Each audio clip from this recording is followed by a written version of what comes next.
이번 시간에는 제목 보시는 것처럼 시행사 물건을 매수했는데 집합 건물 어느 호실을 시행사로부터 매수했는데 시행사가 관리비를 체납한 거예요. 이렇게 시행사가 체납한 관리비까지도 매수인이 대신 지급해야 되는지 대신 물어야 되는지 여부에 대해서 한번 살펴보도록 하겠습니다. 이게 우연하게도 이번 주에 서로 다른 현장에 두 분으로부터 상담 의뢰받았습니다. 그래서 제가 상담을 해드렸거든요. 신기하게 이번 주에는 동일하게 이런 동일한 주제 가지고서 저에게 질문을 두 현장에서 주셨습니다. 이미 이런 쟁점에 대해서는 좀 널리 알려지긴 했는데요. 한 번 더 정리하는 의미에서 제가 말씀을 드려보겠습니다. 먼저 질문부터 읽어볼게요. 안녕하세요, 변호사님. 저는 수원시 어떤 구에 있는 오피스텔을 시행사로부터 매수한 사람입니다. 얼마 전 매우 황당한 이야기를 관리사무소로부터 들었는데요. 시행사가 무려 2년 동안 관리비를 내지 않고 있어서 이런 경우 굉장히 많아요. 이게 시행사가 보통 관리회사를 위탁을 맡기잖아요. 이 위탁을 맡긴 관리회사가 자기하고 계약 체결한 거의 갑입니다. 갑. 갑인 시행사를 상대로 해가지고 관리비 달라. 이렇게 거의 못해요. 그러다 보니까 이 시행사가 낼 관리비를 다른 구분 소유자나 다른 입주자가 내고 있었단 말입니다.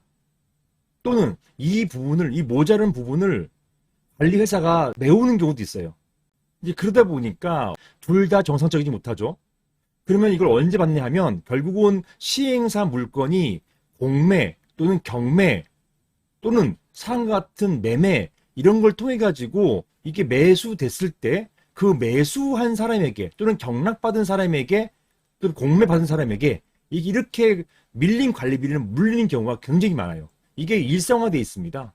그리고 판례 같은 경우는 사실은 경매나 공매 받아가지고 취득한 경우를 많이 상정하고 있고 사실 이 사안처럼 매매로 취득한 경우는 많이 없어요. 드물어요. 왜냐하면 매매할 당시에 여러 가지 꼼꼼하게 살펴보시고 중간에 중개사도 있고 하니까 이런 체납관리비를 많이 알아볼 수 있는 상황이 되는데 이 경매나 공매 같은 경우는 이거 아는 게 쉽지가 않거든요. 직접 경락받은 사람이 관리사무소 가서 이런 것도 확인해야 되는데 관리사무소가 또 잘 안 알려줘요. 한이 감추고 있다가 경락받고 나면 그때서야 비로소 체납관리비가 3년 동안 밀렸다. 몇천만 원이다. 이렇게 해가지고 청구하는 경우가 굉장히 많거든요.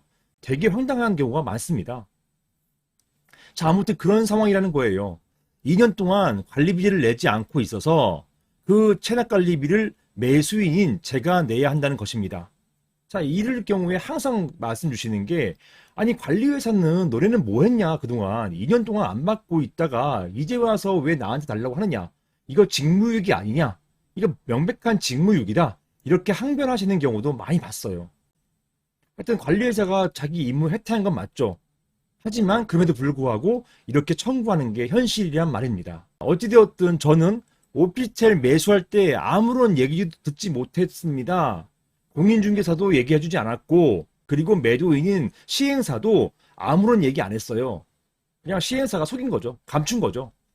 자, 이게 무슨 날벼락 같은 말인지 모르겠습니다. 제가 과연 이전 소유자인 시행사의 체납관리비까지 물어내야 하는 것인가요? 자, 이런 질문을 주셨고요. 제가 상담을 해드렸습니다. 자, 여기에 대해서 한번 관련된 법부터 살펴보겠습니다.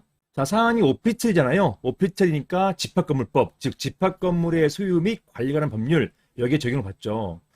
자, 여기 있는 이 두 가지 조항을 한번 유의 깊게 보셔야 돼요. 첫 번째는 뭐냐면 17조입니다. 17조, 이 집합건물법에는요 관리비라고 하는 명시적 규정이 없어요. 오로지 관리비에 대한 근거 규정은 17조예요. 보시는 것처럼 각 공유자, 이 집합건물법 만들 당시 1984년 당시에는 집합건물의 각 구분 소유자를 이렇게 공유자로 표현하고 이렇게 혼동하기도 했습니다. 여기에 공유자는 구분 소유자예요. 각 구분 소유자는 규약에 달리 정한 바가 없으면 그 지분 비율에 따라서 공용 부분의 관리 비용, 이게 관리비입니다. 관리 비용과 그 의무를 부담한다. 이렇게 돼 있어요. 물론 이득도 취득하는 것이고요. 아무튼 이게 그 지분 제가 몇 번 말씀드린 바가 있는데 그 지분의 이 그는 뭐냐면 전유 부분 지분이에요.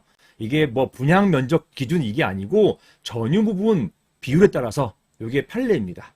전유 부분 비율에 따라서 그 공용 부분 관리 비용과 그 밖의 의무를 부담한다.